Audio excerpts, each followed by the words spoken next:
আসসালামু আলাইকুম এভরিওয়ান, সবাই কেমন আছেন? আশা করি সবাই ভালো আছেন। চলে আসলাম ছোট্ট আরেকটা ভিডিও নিয়ে। আসলে এখন বাংলাদেশে কিন্তু জ্বরের একটা সিজন যাচ্ছে, ভাইরাস জ্বর। ডাক্তার তো তাই বলছে যে ভাইরাস জ্বর। আর সত্যি কথা বলতে ফ্যামিলির একজনের হইলে কিন্তু সবারই হচ্ছে। যেমন আমার পরিবারে আমার হয়েছে, আমারটা ভালো হয়ে যাওয়ার পরে এখন আমার 2 ছেলেই অসুস্থ হয়ে গেছে। তো ছোট্ট একটা ভিডিও নিয়ে এসলাম তোমাদের সবার মাঝে। কয়েকদিন আগে তালের পিঠা বানিয়েছিলাম। তো আমি সেই পিঠাটা অর্ধেক বানিয়ে বাদ বাকি আটাটুকু ফ্রিজে ডিপে রেখে দিয়েছিলাম।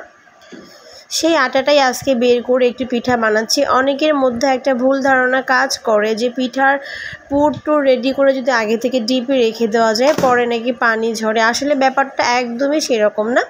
আপনাকে নির্দিষ্ট কয়েক ঘন্টা আগে জিনিসটা বের করে রাখতে হবে, বরফটা খুলে যাবে এবং নির্দিষ্ট নর্মাল টেম্পারেচারে আসবে, তারপর আপনি সেই জিনিসটা কিন্তু বানাতে পারেন। একদম আগে যেরকম বানাইছিলেন ঠিক সেই রকমই হবে। আর খেয়াল করে দেখবেন, আপনি যদি বেশি অসুস্থ হয়ে যান আপনার কিন্তু সবসময় মন চাইবে যে হরেক রকম কিছু খাবার খেতে। আপনি খেতে কিছুই পারবেন না, তারপর আপনার মনে হবে এইটা খাই ওইটা খাই। ঠিক তেমনটা হয়েছে আমার ছেলের ক্ষেত্রে। আমার ছেলেও একটু পর পর বলছে এইটা খাবে ওইটা খাবে, আসলে ও কিছুই খেতে পারছে না। ও বলছে যে তালের পিঠা খাবে তালের পিঠা খাবে। তো আমি বানিয়েছি, ও কিন্তু 1 পিসের বেশি একটাও খাইতে পারে নাই। তো এরকম শুধু বড়দের না, ছোটদেরই হয়। অসুস্থ হয়ে গেলে সবারই মন চায় যে এটা খাবো ওটা খাবো, লাস্টে কিন্তু কিছুই খেতে পারে না। সত্যি কথা বলতে মা হওয়ার পরে অনেক কিছুই আমি নিজে অনুভব করছি। আগে যেমন আমার কোনো কিছু খাইতে মন চাইলে আমি আমার মার কাছে বায়না করতাম, আমার মাকে বলতাম মা এটা খাবো এটা খাবো। মা যদি বলতো এখন ভালো লাগতেছে না পরে বাড়াবে এটা ওটা, তো মার সাথে কত রাগারাগি করেছি, কত জেদ করেছি। এখন আমি নিজেই মা হয়ে গেছি।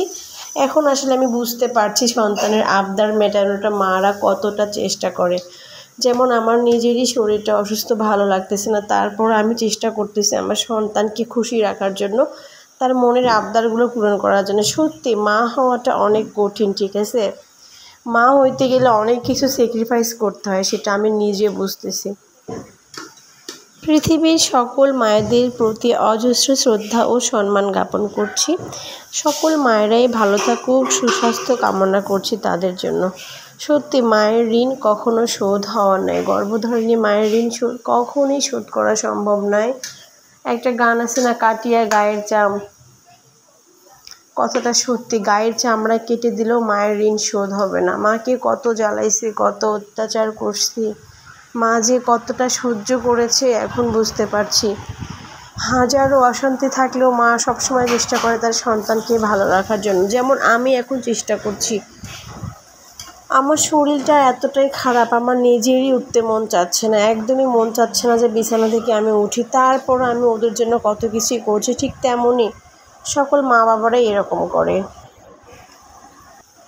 তো এই তো আমার পিঠা বানানো হয়ে গেছে বন্ধুরা। তো চলো গরম গরম বসে একটু খাওয়া যাক।